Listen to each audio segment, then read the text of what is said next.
Selles videos tutvustame, kuidas välja anda haldusakti. Oletame näiteks ehitusluba. Haldusakti koostamise alustamiseks tuleb kõigepealt üles otsida menetlus, milles olevale ehitusloale me soovime haldusakti anda.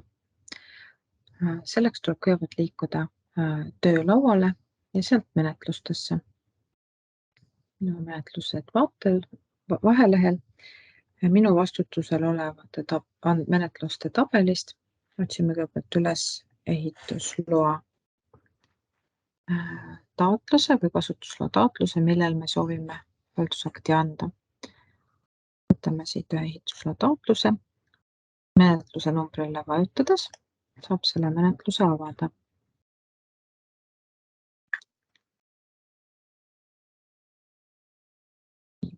Haldusakti andmiseks on menetluse all servas nupp Koostan uue haldusakti. Nupule vajutades kuvatakse uues aknas haldusakti alus, milleks on tavaliselt siis ehitusloa taotlus või siis kasutusloa taotlus. Ja teisel valikus saab teha, mis liiki haldusakti välja soovitakse hakata andma. RIP-loendist saab valida ehitusloa väljastamisest keeldumise otsuse, ehitusloa, kasutusloa väljastamisest keeldumise otsuse, kasutusloa või ehitusteatiste ja kasutusteatiste puhul haldusakt, kas siis lubav või keelduv. Meil on ehitise laiendamine, see on loakohustuslik tegevus ja ehitusloa taotlus on aluseks. Oletame, et me väljastame ehitusloa. Valime ehitusloa, avanevast tabelist, millisele ehitisele ehitusloa anname, teeme linnukese ja vajutan nuppu Koostan haldusakti. Nüüd asus programm genereerima ehitusloa haldusakti põhja. Haldusakti üldandmete vaheleht koosneb haldusakti üldandmetest, haldusakti märkustest ja haldusakti kinnitamise andmeplokist. Haldusakti üldandmetesse esmalt valime haldusakti allkirjastajad. Oletame, et siin oli haldusakti allkirjastajaks, oletame, et on vallavanem Erik Sandla. Valin ta loetelust ja lisan ta nupuga. Kui läks kogemata valesti, saab selle allkirjastaja ära kustutada. Kui haldusaktil on mitu allkirjastajat, siis saab RIP-loendist valida ka teise allkirjastaja. Oletame, et seal allkirjastab ka näiteks Triinu Strandberg haldusakte. Nendel ongi kahekesti allkirjastatud haldusaktid. Lisan tema ka taotlusele. Kui haldusaktile on lisatud täiendavaid märkuseid, saab need kopeerida siia või siis lisada väljale. Vaatame, et enne ehitustegevuse alustamist esitada alustamise teatis. Vajadusel saab seda teksti välja ka vormistada. Oletame, et meil on siin soovime teha numeratsiooniga.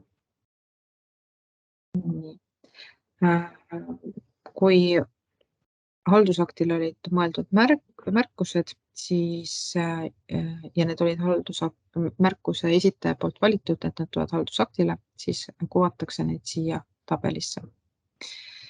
Haldusakti kinnitamise plokis